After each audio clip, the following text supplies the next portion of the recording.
Bismillahirrahmanirrahim. Assalamualaikum warahmatullahi wabarakatuh. Alhamdulillahi rabbil alamin. Wassalatu wassalamu ala rasulillahi wa ala alihi wa sahbihi ajma'in. Rabbi syrah li sadri wa yassir li amri wa hlul 'uqdatam min lisani yafqahu qawli. Wala hawla wala quwwata illa billahil aliyyil azim. ولا حول ولا قوة إلا بالله العلي العظيم. الحمد لله ثم الحمد لله ثم الحمد لله. Sekali lagi, marilah sama-sama kita merafakkan setinggi-tinggi kesyukuran kehadrat Allah Subhanahu wa Ta'ala. Kita masih lagi dikekalkan oleh Allah Ta'ala dengan pelbagai nikmat. Alhamdulillah, kita amat mengharapkan dengan nikmat yang Allah Ta'ala kurniakan kepada kita ini, dapat sama-sama kita memanfaatkan sebaik-baiknya. Mudah-mudahan Allah Ta'ala redha dan kasih kepada kita, dan mudah-mudahan Allah Ta'ala mengekalkan kepada kita nikmat-nikmat yang sedia ada, dan mengurniakan kepada kita dengan nikmat yang baru, insya-Allah. Pada pagi ini kita akan memulakan kuliah subuh kita ini dengan menggunakan kitab Anak Kunci Syurga. Perbicaraan berkaitan dengan sekalian manusia itu akan membaca buku suratan amalan masing-masing. Sedap ni tajuk ni. Tajuk yang paling sedap. Tajuk yang barangkali amat menyentuh perasaan kita semua.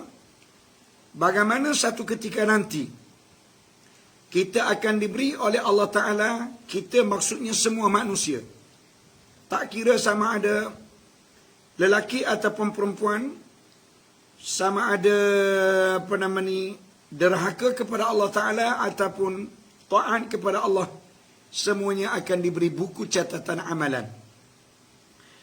Dan bahawa sekalian manusia itu apabila diberi buku catatan amalan, mereka akan membaca buku suratan amalan mereka pada hari kiamat. Maknanya buku ini diberi bila? Pada hari kiamat. Pada hari kiamat ni bila? Iaitu hari yang Allah Ta'ala hancur lebur semua langit dan bumi. Pada berlakunya tiupan sangkakala yang kedua. Ingat baik-baik. Mula-mula Allah Ta'ala memerintah kepada malaikat Israfil. Ada salah seorang malaikat yang ditugaskan oleh Allah Ta'ala untuk meniupkan sangkakala. Nama malaikat tersebut adalah malaikat Israfil. Allah Ta'ala perintah kepada malaikat Israfil supaya meniupkan sangkakala yang pertama. Setelah mana ditiup sangkakala yang pertama itu, maka semua makhluk-makhluk Allah yang masih hidup pada waktu itu, tak kira sama ada yang baik ataupun yang jahat, yang celaka ataupun yang bahagia, semuanya akan dimatikan oleh Allah Ta'ala. Termasuklah dunia-dunia dan juga langit bumi semua sekali dihancurkan oleh Allah Ta'ala. Apabila dihancurkan, dibinasakan oleh Allah Ta'ala, maka Allah Ta'ala memerintah kepada para malaikat supaya meniupkan sangkakala yang kedua. Setelah mana ditiupkan sangkakala yang kedua, maka semua yang mati pada waktu itu, semua itu maksudnya makhluk Allah yang bernama manusia dan juga iblis, dan spesies-spesies iblis ini, semuanya dibangkitkan oleh Allah Ta'ala. Yang lain tak. Yang lain akan hancur begitulah. Sebab makhluk lain tidak akan didakwa. Makhluk yang akan menerima dakwaan ataupun menerima hukuman daripada Allah Ta'ala, dua spesies makhluk sahaja. Iaitu yang pertama spesies makhluk yang bernama insan manusia. Yang kedua spesies makhluk yang bernama iblis dan juga anak cucu dia. Dua ni akan bangkit di tempat mereka dimatikan masing-masing. Bangkit pergi ke mana? Pergi kepada mahsyar. Berapa lama? Memang lama lah. Nak sampai ke perhimpunan di pada mahsyar tu lama. Lama sangat-sangat. Jadi apabila sampai di pada mahsyar, di perhimpunan ramai manusia pada waktu itu, maka disitulah Allah Ta'ala akan memberi buku catatan amalan masing-masing. Jadi apabila Allah Ta'ala memberi buku catatan amalan masing-masing, setiap orang membaca buku itu. Setiap orang kena baca buku catatan amalan masing-masing. Ini berdasarkan firman Allah Subhanahu wa taala dalam surah Al-Haqqah ayat yang ke-9. Allah Taala berfirman, "Fa amma man utiya kitabahu bi yaminih fayaqulu ha umqra'u kitabiyah." Fa amma man utiya kitabahu bi yaminih, kata Allah, dan maka adapun orang-orang yang Allah beri kepada mereka buku catatan amalan melalui tangan kanan. Makna di akhirat nanti ada orang yang menerima buku catatan amalan melalui tangan belakang. Tangan belakang sebelah kiri, ini tanda orang yang celaka belaka ni. Orang yang berbahagia ialah orang yang apabila dia dipanggil untuk menerima buku catatan amalan, dia menerima buku catatan amalan itu melalui tangan kanan. Allah Ta'ala kata, فَيَقُولُ هَا أُمُقْرَأُ كِتَابِيَهْ. Maka berkatalah orang yang menerima buku catatan amalan melalui tangan kanan itu, dia berkata kepada kawan-kawan dia yang beriman. Mana kawan-kawan dia yang sama-sama akan memasuki syurga Allah Ta'ala. Dia kata apa? Dia kata, "Uqru'u kitabiyah, uqru'u kitabiyah." Dia kata, "Nah, Hamid, tengok." Dalam keadaan mereka itu amat berbangga sekali. Orang yang menerima buku catatan amalan melalui tangan kanan ni, banggalah dia. Sebab itu petanda orang yang selamat. Lalu dia pun unjuk buku dia tadi, minta kawan-kawan dia yang lain, tengok. Macam budak-budak kita lah. Pergi ke sekolah menerima result keputusan, kan? Bila zak dia tengok keputusan dia semua belaka. Seronok ke tidak pada waktu itu? Seronok. Keseronokan ini tak dapat digambarkan bagaimana seronoknya. Maka dia tak boleh terangkan bagaimana seronok kepada member dia, kecuali dia menghunjukkan buku tadi. Mu tengok sendiri. Dalam keadaan riang gembira. Alhamdulillah ya Allah. Mu jadilah aku seperti mana orang yang dimaksudkan oleh Allah Ta'ala dalam Al-Quran ini. Maknanya apa? Maknanya kemuncak kepada keseronokan belum lagi masuk syurga itu. Setelah mana seseorang itu menerima buku catatan melalui tangan kanan. Dan bahawa Allah Ta'ala memberi pahala ia Allah akan orang yang berbuat baik dengan semata-mata limpah kurniaannya. Ya, betul. Ingat, rakan-rakanku semua, Allah memberi pahala kepada kita bukan kerana kebaikan kita. Ingat? Bukan kerana kerajinan kita. Bukan kerana sifat baik yang telah ditunjulkan oleh kita. Bukan. Tetapi kata dia, Allah Ta'ala memberi pahala kepada kita. Allah memberi syurga kepada kita.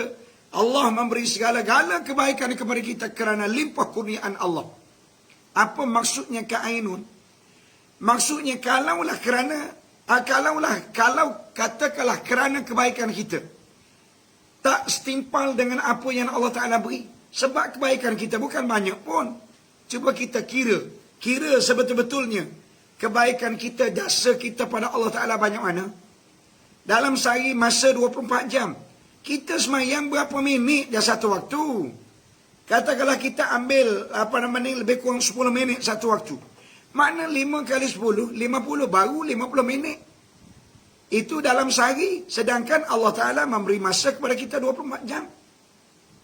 Lepas itu termasuklah zikir-zikir kata 10 minit lagi, baru 100. Makna 1 jam 40 minit. Masa yang diberi oleh Allah Ta'ala 24 jam. Allah Ta'ala beri umur kepada kita. Allah Ta'ala beri nyawa kepada kita. Allah Ta'ala beri kesihatan kepada kita. Allah Ta'ala beri kita boleh makan. Allah Ta'ala datangkan selera makan. Allah Ta'ala beri kemampuan untuk kita berjalan, untuk kita melangkah.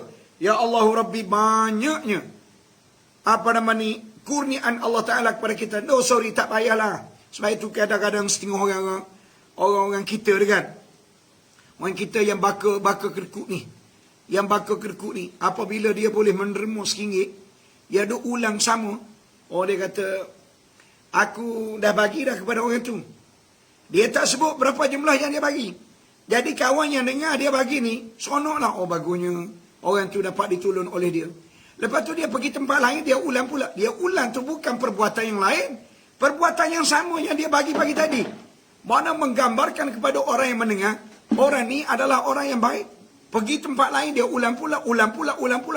Akhir sekali orang yang terakhir tanya berapa kali mu beri ni. Yang kamu pergi ke merata tempat duk jaja yang kamu beri ni berapa kali? Dia kata sekali je pagi tadi. Ya Allah Rabbi. Lepas tu berapa banyak? RM1. Wak malu kepada kera je. Beri RM1 tu, bangganya dia. Sedangkan nikmat yang Allah Ta'ala beri kepada dia, tidak terhitung banyaknya. Oleh yang demikian, rakan-rakanku sekalian, ingatlah bahawa apa yang Allah Ta'ala kurniakan kepada kita nanti, pahala, kebaikan, kemudahan, ketenangan, kedamaian, Allah berikan kepada kita ni bukan kerana kebaikan kita. Allah Ta'ala beri kepada kita ni adalah limpah kurniaan Allah. Dengan arti kata yang paling mudah, kerana kemurahan Allah. Allah ni murah macam kita kerja dengan satu majikan. Kita kerja, majikan perhati kerja kita. Majikan janji nak bagi RM50 sehari. Ini pun kalau kita kerja betul-betul. Majikan kita perhati melii CCTV. Dan apabila dia perhati, katakanlah kita ni 2 orang. Seorang kawan kita. Kawan kita ni sekejap dia monting. Sekejap dia berhenti isap rokok. Sekejap dia masuk tandas. Sekejap dia bersembang. Yang dia buat tak banyak pun. Manakala kita ingat bahawa ini adalah kerja. Ini adalah amanah. Aku tak boleh nak main-main. Sebab aku akan ditanya oleh Allah Ta'ala nanti. Yang kedua, aku nak Allah Ta'ala sayang kepadaku. Bila Allah Ta'ala sayang kepadaku, Allah Ta'ala akan beri segala kemudahan kepadaku. Dia bekerja dengan penuh ketekunan. Bos dia, majikan dia perhati melalui CCTV. Jadi apabila tiba waktu petang, jadi bos dia panggil 2 orang tadi. Yang seorang tu janji 50 belaka lah. 2 ni 50. Yang seorang tu bos dia bagi 30. Yang seorang lagi yang jujur, yang amanah, yang tekun bekerja, bos dia bagi 70. Yang 30 tu barangkali pertikai. Kenapa? You janji dengan I nak bagi 50. Majikan dia kata, ya betul. Itu janji saya apabila awak betul-betul bekerja. Tapi saya nampak awak ni tak betul-betul bekerja. Banyak sangat awak mencuri tulang. Awak monteng. Awak lakukan perkara-perkara yang tidak ada kaitan dengan bidang kerja. Maka sesuai dengan aku memberi kepadamu RM30. Menyesal ke tidak? Jawab dia menyesal. Kenapa? Sebab pada waktu petang baru dia tahu. Kalau tahu di waktu awal-awal, barangkali orang ni akan ubah cara dia bekerja. Begitu juga dengan kita. Kita akan tahu yang kita akan mengalami pahalanya akhirat nanti. Akhirat nanti, bukan sekarang. Kalau sekarang barangkali ada ruang untuk kita lakukan perubahan. Manakala yang satu lagi, bos dia bagi 70. Seronok ke tidak? Dia amat seronok sekali. Bila ditanya bos janji dengan saya nak bagi 50 saja. Tetapi kenapa bos bagi 70? Apakah yang 20 ini tersalah beri? Tengok orang baik. Orang baik dia tidak akan ambil lebih daripada apa yang dijanji. Bahkan dia minta penjelasan. Bos dia kata, ya betul. Aku janji dengan kamu nak bagi 50. Tapi di atas kebaikan kamu, aku lihat kejujuran kamu. Aku bermurah hati untuk menambahkan RM20 lagi. Mudah-mudahan kamu menjadi manusia yang terbaik. Tengok. Allah Ta'ala pun begitu juga. Sebab itulah Allah Ta'ala, kita buat kerja untuk dia ni sikit je. Allah Ta'ala beri kepada kita gantian yang begitu banyak. Allah Ta'ala nak apa? Nak supaya kita melonjakkan kebaikan lebih daripada kadar kebiasaan. Sepatutnya begitu.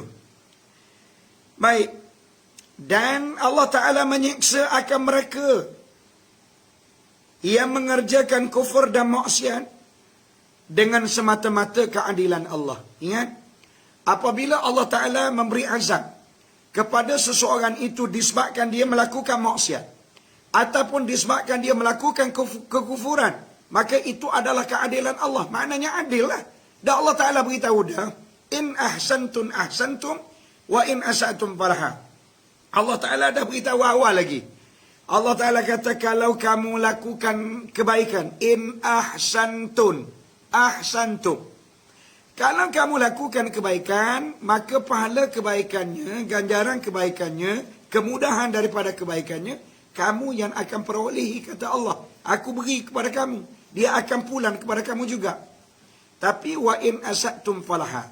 Kalau kamu lakukan kejahatan, curi tulang, malah buat kerja, ambil duit saja, merompak, tak semayang, tak puasa, zakat pun bayar sikit. Allah Ta'ala kata, fa in asatum falaha. Kejahatan ataupun seksaan daripada perilaku jahat yang dilakukan oleh kamu, kamu juga yang akan tangguh. Besok kamu jangan mempertikaikan aku. Sebab itu aku beritahu kepada kamu awal-awal lagi. Sewaktu kamu berada dalam dunia lagi aku beritahu dah. Jangan kamu lakukan kejahatan, bahkan kamu lakukan kebaikan. Kalau kamu lakukan kebaikan, aku akan balas kamu baik. Kalau kamu lakukan kejahatan, aku balas kamu dengan kejahatan. Maknanya apa? Maknanya kalau besok di akhirat nanti, Allah Ta'ala datangkan keburukan ataupun kejahatan ataupun seksaan kepada orang yang melakukan kejahatan. Ini adalah keadilan Allah. Adil. Jangan pula kata Allah Ta'ala ni zalim. Tak ada. Allah Ta'ala tidak sekali-kali melakukan kezaliman kepada sesiapa pun. Bahkan kata Allah Ta'ala, yang melakukan kezaliman itu adalah kamu. Walakin kanu anfusahum yazlimu. Tetapi yang sebenar-benarnya zalim itu adalah kamu. Kamu telah menzalimi diri kamu sendiri. Cuba kita tengok sekarang. Ramai lagi ni barangkali rakan-rakan kita yang tak bangun sembahyang subuh ni. Barangkali ramai di kalangan kita bangun untuk buat kuih, bangun untuk masak, bangun untuk lakukan bisnes, tapi sembahyang tak. Barangkali. Jadi ini apa semua ni? Dia lakukan perbuatan itu untuk apa? Untuk mengundang siksaan Allah Ta'ala. Baik, apakah mereka itu tidak mendengar orang-orang mengajar bahawa solat mesti dilakukan, ibadah kepada Allah Ta'ala mesti dilakukan? Apakah mereka itu tidak mendengar? Tak, mereka itu mendengar. Tapi kenapa mereka itu langgar? Kenapa mereka itu tidak kerjakan? Mereka sombong. Mereka lakukan, kalau aku tak buat pun aku dapat kaya juga, aku dapat duit juga. Allah Ta'ala beri juga kepada aku. Tunggulah kamu, tunggu. Jangan cakap banyak awak. Jangan cakap banyak. Jangan ego sangat. Kita ni adalah hamba Allah Ta'ala.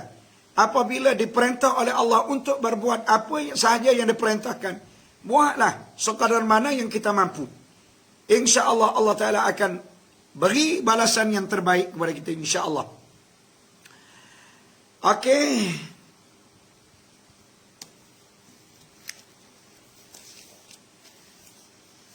Nabi SAW pernah ditanya oleh para sahabat, ketika mana Nabi memberi penjelasan kepada para sahabat. Satu hari Nabi kata, nahnu akhirul umami wa awwalu man yuhasabu. Nabi beritahu kepada sahabat, Nabi kata apa? Nabi kata, nahnu akhirul umam, kita semua. Kita maksudnya saya, awak semua, umat-umat saya ini, kata Nabi, adalah akhirul umami, merupakan umat yang paling terakhir sekali. Tetapi you all semua kena ingat, wa awwalu man yuhasabu, dan kita juga merupakan umat yang mula-mula sekali dihisab oleh Allah Ta'ala. Sudahlah kita umat yang terakhir.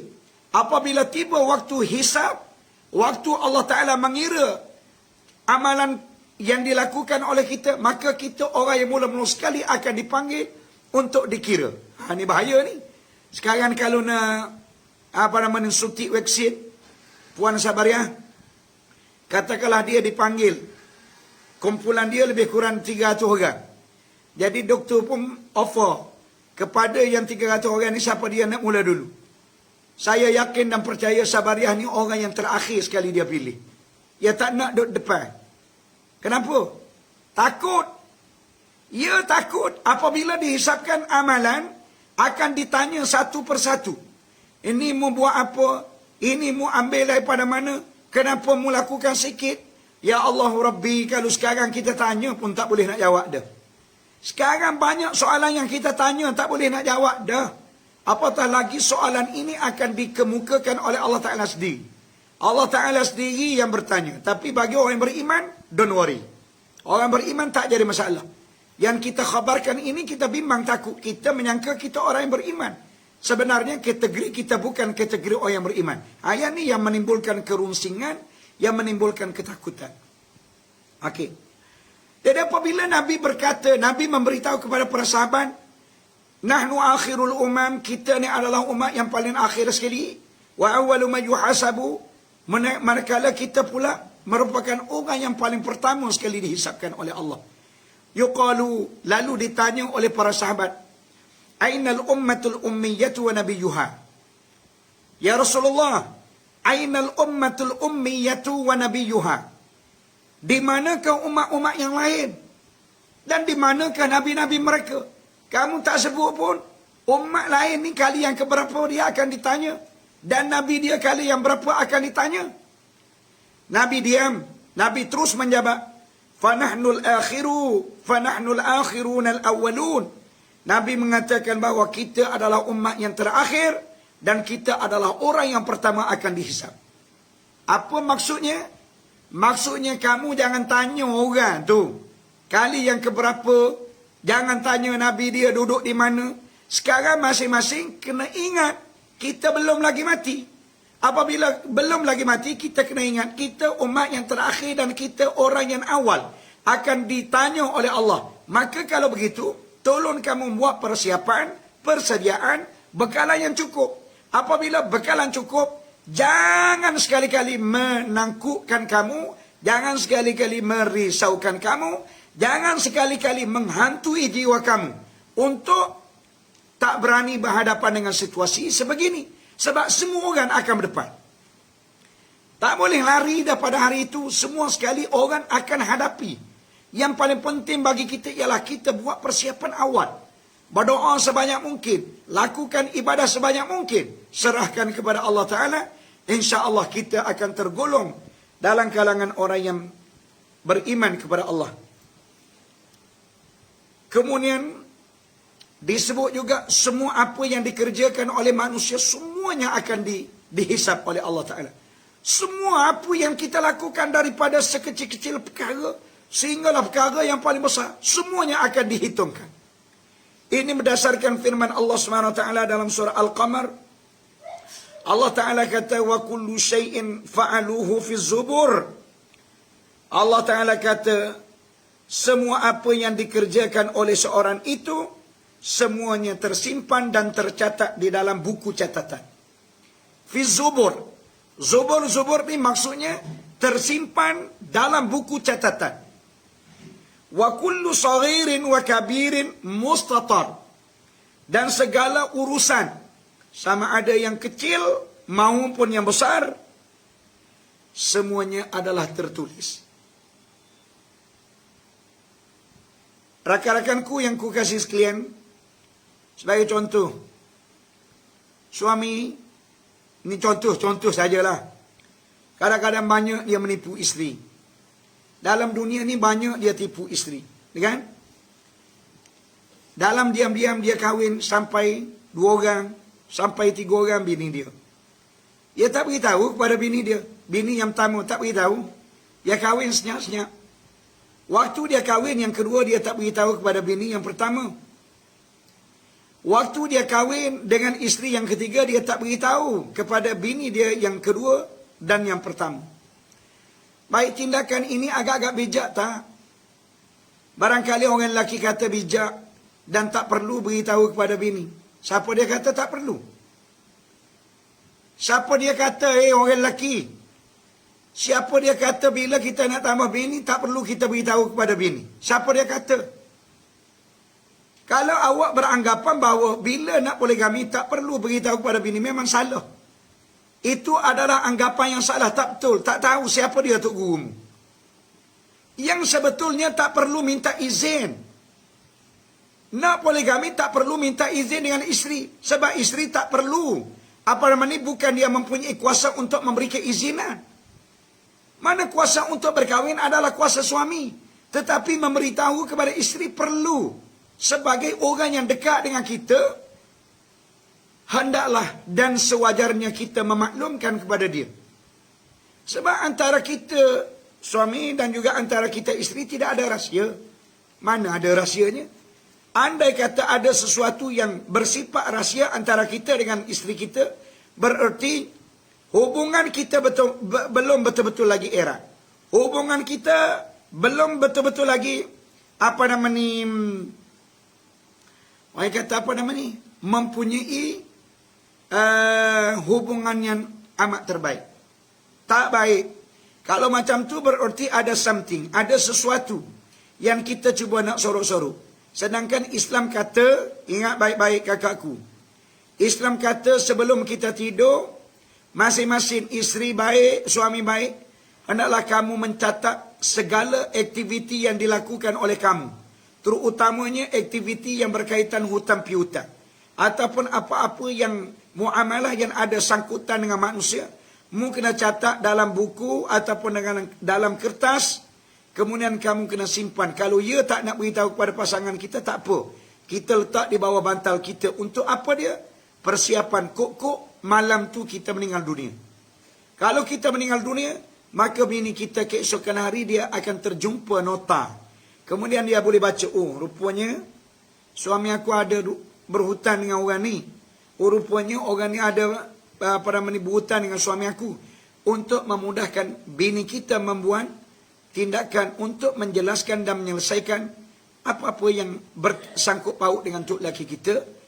Maka pada waktu itu apabila suami diusungkan ke kubur, suami tidak berdepan dengan masalah. Kalau tidak akan berdepan dengan masalah. Sekarang memang berdepan dengan masalah sebab suami banyak merahsiakan apa yang dia lakukan. Sama juga dengan bini. Bini lagi-lagi banyak. Kan? Bini lagi banyak merahsia dengan tok laki. Kenapa? Sebab dia bimbang takut tok lelaki minta duit dia. Jadi dia beritahulah. Dia ni tak ada duit. Dia ni tak simpan duit. Sedangkan duit dia banyak pun. Dia bimbang kalau cakap duit banyak nanti tok lelaki minta dengan dia. Mu tu siapa dia? Bukankah mu tu bini tok lelaki mu? Kalau mu bini tok lelaki mu, yang malam-malam mu duk peluk dengan dia.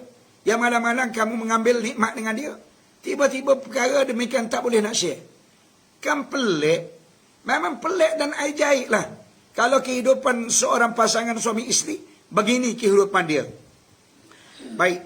Dalam surah Al-Kahfi Allah Ta'ala berfirman, وَوُضِعَ الْكِتَابِ, dan apabila diletakkan kitab. Kitab ni mana buku catatan amalan.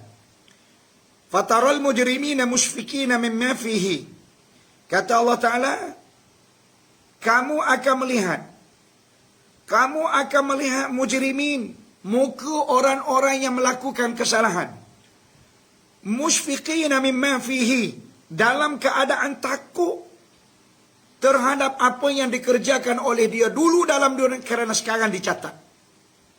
Jadi apabila letak saja buku, mu dapati muka orang yang bersalah ini semua dalam kepucakan, dalam ketakutan, dalam kekusukan. Mu tengok serabu peruk muka dia orang. Kenapa?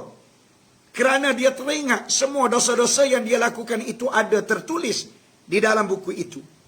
Wa yaquluna, lalu mereka itu berkata, ya wailatana, hei celakanya kami, kata dia. Celakanya kami. Tengok. Kata-kata ini menunjukkan bahawa dia tension, dia frust, dia stress. Kenapa? Kerana sebentar lagi akan didedahkan semua kejahatan yang dilakukan. Dia kata, mali hadzal kitab, buku apa benda ni yang dicatatkan semua sekali ni? La yughadiru saghiratan wala kabiratan, yang tidak ada sesuatu kejahatan yang dilakukan sewaktu dalam dunia dulu, kecil ataupun besar, semuanya illa ahsaha, semuanya dicatat berlaku, dihitung semua, ditulis semuanya. Allahu Akbar. Wa wajadu ma amilu hadira, dan mereka itu dapati yang telah mereka kerjakan dulu dalam dunia Hadirah, dihadirkan, maksudnya didatangkan. Apa yang mereka lakukan dalam dunia dulu dibentangkan, didedahkan. Wala yazlimu rabbuka ahada. Allah Ta'ala kata, ingat baik-baik, pada hari itu Allah Ta'ala sekali-kali tidak menzalimi kamu walaupun seorang, walaupun sedikit. Allah Ta'ala tak zalim. Apa yang Allah Ta'ala berikan pendedahan ini kepada kamu adalah apa yang kamu lakukan. Soalannya, siapa dia suruh mu buat? Itu soalan, jawab sekarang. Kalau kita tak semayang, siapa dia suruh kamu tak semayang? Kalau kita tak adil, tak bagi nafkah kepada bini, siapa dia suruh kamu lakukan demikian? Dah mu nak bini. Bila mu nak bini, bini mu dia, mu kena bantulah dia. Mu kena berilah nafkah kepada dia. Kalau kamu tak nak, tanggung ini semua, mu jangan bini dengan dia. Dulu waktu nak sengih. Macam keruah tak pokok dulu. Semua taman-taman bunga dibawanya. Sabut perut orang tengok. Nak boleh kahwin 4-5-6 tahun. Duk berkapur ke sana ke sini mari. Akhir sekali molek-molek jadi bini. Tak nak pula memberi tanggungjawab sepenuhnya kepada bini. Inilah masalah yang dihadapi oleh orang kita. Dan yang keduanya, orang perempuan kena ingat, ibu-ibu bapa, murid-murid kita. Jadi apabila nak kahwin anak, jangan letakkan bayaran yang terlalu tinggi. Jangan menyusahkan pihak lelaki untuk mengahwini anak kita. Sebab apa? Sebab seolah-olah orang lelaki itu datang mengambil anak kita, maka pada waktu itu bebanan menanggung dosa sudah pun terlepas daripada bahu ayah dia. Mana ayah dia tu lelaki kita lah. Jadi sepatutnya kita suka, kita berbangga. Kenapa? Sebab mulai hari ini anak aku sudah pun menjadi bini kawan ni. Maka aku tidak lagi terbeban menanggung dosa dia. Alhamdulillah. Jadi kalau begitu, makna janganlah letak bayaran yang mahal. Sebab orang ni nak tanggung dosa anak kita ni. Yang kedua, orang ni akan menafkahkan anak kita. Tak bukan hari pertama je dia nafkah. Dia akan nafkah sampai anak kita tua, huduh bangar. Dia kena menafkahkan juga. Sampai anak kita ni, katakanlah sekarang kakak aku berapa dah umur perkahwinan. Barangkali dalam ramai-ramai ni ada 40 tahun. 40 tahun untuk lelaki awak menanggung. 40 tahun menanggung dosa. 40 tahun menanggung penderitaan untuk membesarkan kakakku semua. Kakakku waktu nikah dulu kecil je. Sekarang tubuh besar. Bila besar nak makan banyak. Mana tu lelaki kena kerja kuat untuk memberi nafkah. Jadi maknanya ibu bapa kena fikir di situ. Ni nak letak bayaran anak tu melampau. Kenapa? Kerana mengambil kira jiran sebelah rumah. Jiran sebelah rumah bila kahwin anak dia hari tu habis 40,000, maka kita apa kurang? Jangan. Kita jangan samakan antara kita dengan jiran. Jiran kita barangkali dia ni orang yang tak faham agama. Lantak dia lah. Sebab itu menikah 2-3 hari cerai. Nikah 2-3 hari cerai. Kenapa? Sebab hilang keberkatan dalam beragama. Allah menyuruh kita buat perkara lain, kita buat perkara lain. Jadi oleh yang demikian, Allah Ta'ala menyebut dalam Quran, Al-yawma nakhtimu ala afwahihim. Pada hari itu, hari kiamat. Nakhtimu ala afwahihim, kami khatam. Khatam maksudnya kami menteri, kami welding. Mulut-mulut mereka. Semua mulut mereka ini di welding oleh Allah Ta'ala, dikunci rapat oleh Allah Ta'ala, tak boleh lagi nak cakap. Wa tukallimuna aydihim. Allah Ta'ala kata yang boleh bercakap dengan kami pada hari itu adalah tangan-tangan mereka. Cuba tuan-tuan mikir, macam mana tangan nak cakap? Sedangkan kita sekarang kalau bercakap mulut. Jadi akhirat nanti dah. Allah Ta'ala kata yang cakapnya tangan. Mulut tak cakap, kena kunci dah. Kenapa? Mulut ni kalau dibenarkan dia bercakap, dia akan menipu. Jadi oleh yang demikian, tangan cakap. Bila tangan cakap, ya Allah Rabbi. Bayangkan kalau orang lain yang tolong cakap. Macam kita. Orang datang rumah kita, orang tanya anak kita. Ayahmu ada ke tak? Ada. Ayahmu sembahyang ke tidak? Anak kita mesti bercakap jujur. Sebab apa? Sebab yang bercakap tu orang lain. Bukan kita. Kalau kita boleh kelentong lagi. Anak kita bercakap itu Z, malu kita. Maka begitulah bandingannya. Wa tashhadu arjuluhum. Kata Allah Ta'ala, dan kaki mereka akan menjadi saksi. Bima kanu yaksibun. Terhadap apa yang telah mereka usahakan. Tangan bercakap, kaki menjadi saksi. Beres. Mana cukup? Dua-dua perkara ni atau dua anggota ini cukup untuk menyusahkan hidup kita. Memang kita tak boleh nak berbohong lagi. Jadi oleh yang demikian, murid-muridku yang ku kasih sekalian, itu saja yang dapat kita pelajari pada pagi Jumaat yang mulia ini. Mudah-mudahan keberkatan kita mendalami ilmu pada pagi ini, Allah akan terus bantu dan beri pertolongan kepada kita. Allah akan beri kemudahan kepada kita. Allah redha dan sayang kepada kita. Mudah-mudahan Allah Ta'ala hilangkan apa-apa yang menyusahkan kita, apa-apa yang kita tidak sukai. Dan marilah sama-sama kita akhiri pengajian kita pada pagi ini dengan sama-sama mengaminkan doa yang akan saya baca sementara.